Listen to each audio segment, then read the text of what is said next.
ഗാസയിലെ യുദ്ധം അവസാനിപ്പിക്കുന്നതിനായി ഹമാസുമായുള്ള കരാറിന് ഇസ്രായേൽ പ്രധാനമന്ത്രി ബെഞ്ചമിൻ നെതന്യാഹു പിന്തുണ പ്രഖ്യാപിച്ചു. എല്ലാ ബന്ദികളെയും ഒരേ സമയം മോചിപ്പിക്കുകയും ഭരണമാറ്റം ഉൾപ്പെടെയുള്ള നിബന്ധനകൾക്ക് തയ്യാറാവുകയും ചെയ്താൽ മാത്രം സൈനിക നടപടി നിർത്തിവെക്കാമെന്നും നെതന്യാഹു പറഞ്ഞു. ഹമാസിന്റെ നിരായുധീകരണം, ഗാസയിലെ സൈനികവൽക്കരണം, അതിർത്തിയിലെ ഇസ്രായേലിന്റെ നിയന്ത്രണം, ഹമാസോ പാലസ്തീൻ അതോറിറ്റിയോ അല്ലാത്തതും ഇസ്രായേലുമായി സമാധാനത്തോടെ ജീവിക്കുന്നതുമായ ഒരു ഭരണ അതോറിറ്റി സ്ഥാപിക്കുന്നതും നിബന്ധനകളിൽ പെടുമെന്ന് നെതന്യാഹു പറഞ്ഞതായി പ്രധാനമന്ത്രിയുടെ ഓഫീസ് അറിയിച്ചു.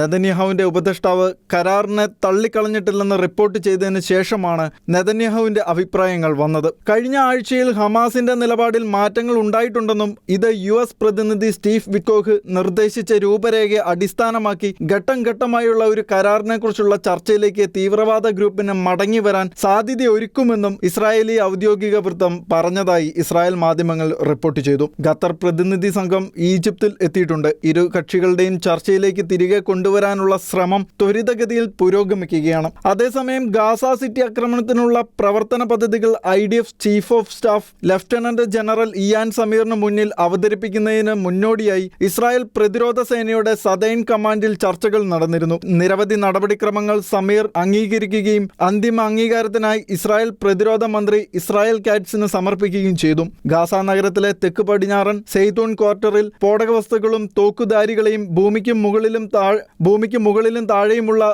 തീവ്രവാദ അടിസ്ഥാന സൗകര്യങ്ങൾ എന്നിവയും ലക്ഷ്യമിട്ട് സൈന്യം സമീപ ദിവസങ്ങളിൽ പ്രവർത്തിക്കുന്നുണ്ടെന്ന് IDF പറഞ്ഞു. അക്രമത്തിന് മുന്നോടിയായി യുദ്ധമേഖലകളിൽ നിന്ന് തെക്കൻ ഗാസയിലേക്ക് താമസക്കാരെ മാറ്റാൻ തയ്യാറെടുക്കുകയാണെന്നും സൈന്യം അറിയിച്ചു. International desk, Shekinah news.